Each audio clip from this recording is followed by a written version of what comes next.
The most dangerous secrets are never locked away in vaults, they're buried in plain sight, hidden behind votes, resolutions, and the silence of powerful people who would rather the truth never see daylight. Ask yourself, why would a Congress that claims to fight for transparency block a bipartisan bill that could finally reveal what survivors have been demanding for decades? Why would lawmakers go to extraordinary lengths to stall, to distract, and to pretend that justice is too complicated when in reality it's only inconvenient for them? That's not politics as usual, that's fear. And fear always tells you there's something worth hiding.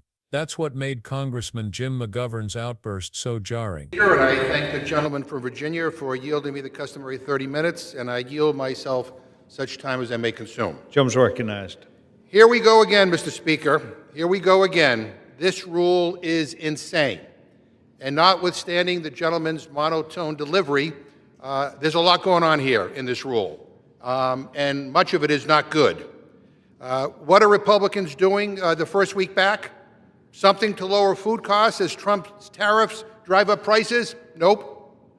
Something to fully fund the government before it shuts down in less than a month? Nope. Something to help with skyrocketing health care prices or reversing their devastating cuts to Medicaid? Nope. None of that. Nothing to help regular people, nothing to help workers or families or people struggling to get by. Instead, Mr. Speaker, these guys are continuing to cover up the Epstein files. Republicans are deeming as passed, which means no debate, no hearing, no markup. They are deeming as passed a new fake Epstein resolution and killing their last fake Epstein resolution. All the while, we already have a real bipartisan bill to unseal all these files. It's the Massey Connor bill. And last night, every single Republican on the Rules Committee voted against that bipartisan bill. Every single one. And as if that's not bad enough, every single Republican on the Rules Committee also voted to create, out of thin air, a brand new committee to rewrite the history of what happened here on January 6, 2021. They are so desperate to paper over what happened that day, to whitewash it, and to pretend it was a normal tourist visit. I was here, Mr. Speaker, here in this chamber where you are sitting right now, and you can be damn sure I'm not going to let anyone pretend that January 6th was a normal tourist visit. But Republicans, the gentleman from Virginia included, refused to even display a plaque to honor the police officers who were here that day. I'm so sick of this BS about how Republicans support law enforcement. Mr. Griffith and every other Republican on the Rules Committee voted against displaying a plaque to honor the law enforcement officers who were here on January 6th. That plaque, Mr. Speaker, already exists. Congress already passed a law to create it. The Speaker just refuses to display it. Why? Why would he refuse to do it? I know why, and we all know why. It's the same reason why every Republican voted against releasing the Epstein files. It's because Rules Republicans are scared as hell. This is not a deliberative body anymore. Under this Republican majority, Congress has become a rubber stamp for Donald Trump. This is all about the ego of the man who lives at 1600 Pennsylvania Avenue. You guys think you work for Trump. You're obsessed with him. It's pathetic. Republicans are ruining this institution, Mr. Speaker, destroying this institution. Again, let me repeat, every single Republican on the Rules Committee voted against releasing the Epstein files. Every single one. I mean, we heard last night that all Republicans want full transparency, but that's just not true. Let me read you a quote from the top Republican in this country, President Donald J. Trump. This is what he says about the Epstein files, and I quote, "It's all been a big hoax. It's perpetrated by the Democrats and some stupid Republicans," end quote. And at a press availability just minutes ago, the president again said that this is all a hoax. Now, what do Republicans think of that? Donald Trump says this is all a hoax, and if you want to release the files, you're stupid. Now, I'm not surprised. I'm not surprised that the guy who once called Epstein a, quote, terrific guy, and who Epstein considered his, quote, closest friend, is not actually interested in getting to the truth. But you know when this clicked in for me, Mr. Speaker, and for a lot of people? It clicked after Trump won, and then the backtracking began. It clicked again yesterday. It clicked after Republicans. It clicked after the same Republican leaders who invited influence to the White House and then passed out binders about the soon-to-be-released client list suddenly changed their tune. And it clicked again yesterday when Phase 2 of the binders came out. More information released that's already been released. 97% of it has already been released. It clicked when the same MAGA politicians who once pledged to release everything suddenly came up with more excuses, more delays, and more stalling tactics. And what is obvious to everyone is that someone is hiding something. And while all this stalling goes on, what happens? Ghislaine Maxwell, Epstein's partner in crime, winds up in a cushy country club prison courtesy of Trump's political appointees. Not a word of outrage from this Republican majority. Not a whisper of accountability. Just silence. Now, let's not pretend that this is complicated. It's pretty obvious what's going on. The Trump administration has the power to release the Epstein files today. They could redact names to protect victims and survivors and deliver the truth. But they refuse. And there's a simple through line to all of this, Mr. Speaker. We all know why Republicans are doing this with the Epstein files. We all know why Republicans refuse to display the plaque honoring the brave law enforcement officers who protected our democracy and protected all of us on January 6th. We all know why Republicans vote again and again and again for all these giveaways for the rich and powerful. It's Donald Trump. He wants to rewrite history. He wants to hide the truth about Jeffrey Epstein, and he wants to continue his giveaways to the well-off and the well-connected. This is all straight out of the authoritarian playbook, and you can bet your ass we are going to continue fighting like hell to oppose this insanity. I reserve my time. In a chamber where polished talking points usually drown out real emotion, he dropped the mask. He said out loud what many already suspected, that this isn't about procedure or careful deliberation. It's about a cover-up. A deliberate effort to bury the Epstein files, to whitewash January 6th, and to serve the ego of one man instead of the people. You could feel the frustration in his voice, the sense that democracy itself was slipping through his hands. And that's exactly why his words hit so hard. They weren't just another partisan rant, they were a warning. Let's start with the Epstein files, because that's where so much of the rot reveals itself. Survivors of Epstein's abuse have been waiting decades for accountability. Decades of fighting to have their stories heard, their abusers named, and the system that protected him exposed. These files could do exactly that. They could show not just who Epstein was connected to, but who enabled him, who protected him, and who might have participated in his crimes.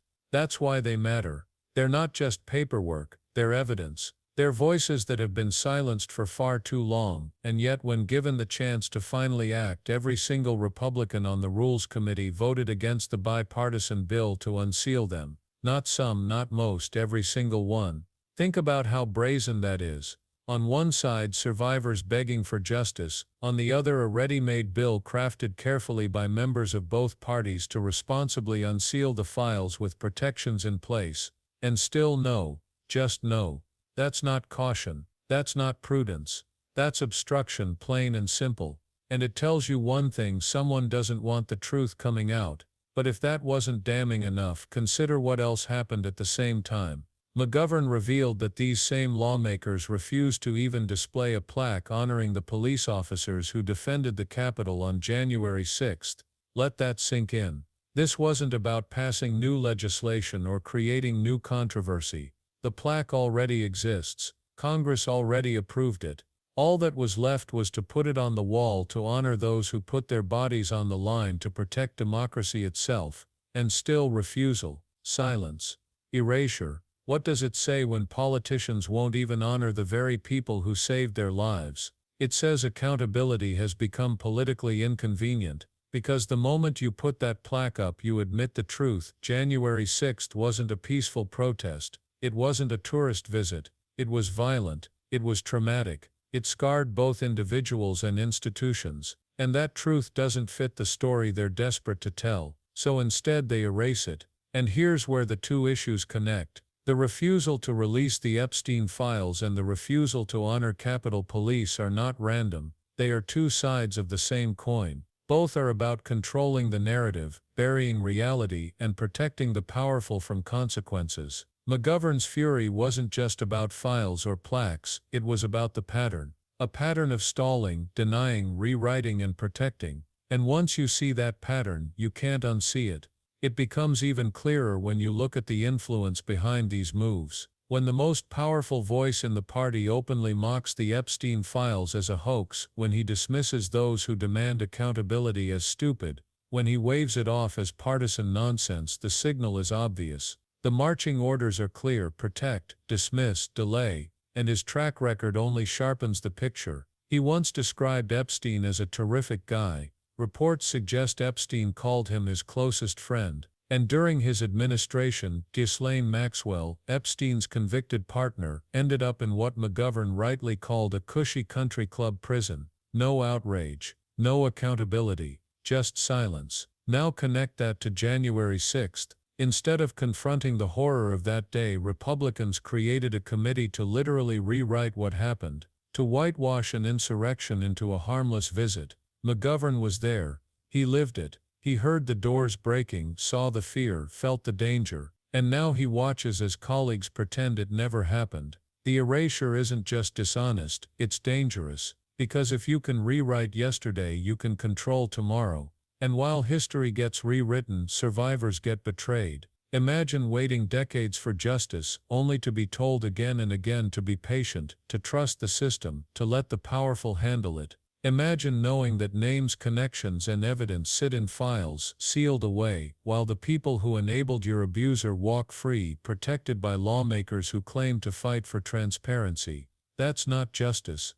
It's cruelty dressed up as procedure. Every delay, every excuse, every fake resolution McGovern mentioned is another wound to survivors who've already endured enough. The betrayal extends beyond survivors. It reaches the police officers who risked everything on January 6th, officers who fought for hours against mobs, who endured beatings, who still carry physical and mental scars, and who watched colleagues lose their lives. Their sacrifice is undeniable, yet the refusal to display their plaque is an act of deliberate denial. It's an attempt to erase their pain because acknowledging it would mean admitting the truth, and the truth is politically inconvenient. McGovern called Congress a rubber stamp. He wasn't exaggerating. What he described is a chamber where loyalty to one man outweighs loyalty to justice, to truth, to the people, where votes are cast not to serve constituents but to protect egos, where silence is bought with fear. And when Congress becomes a rubber stamp, democracy stops functioning as it should. This is the danger. Cover-ups don't just hide the past, they shape the future. If Epstein's files remain buried, the message to survivors is clear: the powerful are untouchable. If the plaque for Capitol Police remains hidden, the message is clear: sacrifices can be erased when they clash with political convenience. If January 6th is rewritten into a tourist trip, the message is clear: even insurrection can be softened, sanitized, and forgotten. And once those messages take root, accountability becomes optional. Democracy becomes fragile, and truth itself becomes negotiable. But here's the thing, none of this is inevitable. These are choices, choices to stall, to erase, to protect, choices to silence survivors and dishonor heroes, choices to rewrite instead of reckoning, which means they can also choose differently. They can release the files tomorrow, they can display the plaque tomorrow, they can tell the truth about January 6 tomorrow. That they haven't tells you everything you need to know. The public sees it, survivors see it, officers see it, and McGovern saw it clearly enough to strip away the polite veneer and call it what it is: betrayal. Betrayal of trust, betrayal of justice, betrayal of democracy. And the only reason betrayal works is because too many people look away, shrug, and accept it as normal politics. But this isn't normal, it's dangerous, because democracy doesn't collapse in one big moment. It erodes slowly, through excuses, through silences, through cover-ups that become habits. It erodes when truth becomes negotiable, when justice becomes inconvenient, when loyalty to power outweighs loyalty to people. And unless it's confronted, unless accountability is demanded, unless silence is broken, it erodes until there's nothing left to protect. That's why McGovern's words matter. He reminded everyone that this isn't just about Epstein or January 6th, it's about democracy itself, about whether truth still matters, about whether survivors will ever see justice, about whether officers who defended the Capitol will ever be honored, about whether Congress works for the people or for one man's ego. And the challenge he laid down is now in front of all of us. Will we demand transparency or accept cover-ups? Will we honor sacrifice or allow erasure? Will we confront uncomfortable truths or look away because they're messy? The answers to those questions will decide not just this moment, but the future of democracy. So don't look away. Don't shrug. Don't let the silence win. Remember who stood for transparency and who blocked it. Remember who honored sacrifice and who erased it. Remember who demanded justice and who silenced survivors, because accountability only survives when people demand it, and truth only lives when people refuse to bury it. If you're still here, it means you care about truth. It means you care about democracy. It means you believe survivors deserve justice and heroes deserve recognition. So don't stop here. Subscribe to this channel, hit that like button, and join the fight to keep these conversations alive. Because the one thing those in power fear most isn't the files, or the plaque, or even the truth itself, it's you paying attention. And the more we speak up, the harder it becomes for anyone to bury democracy.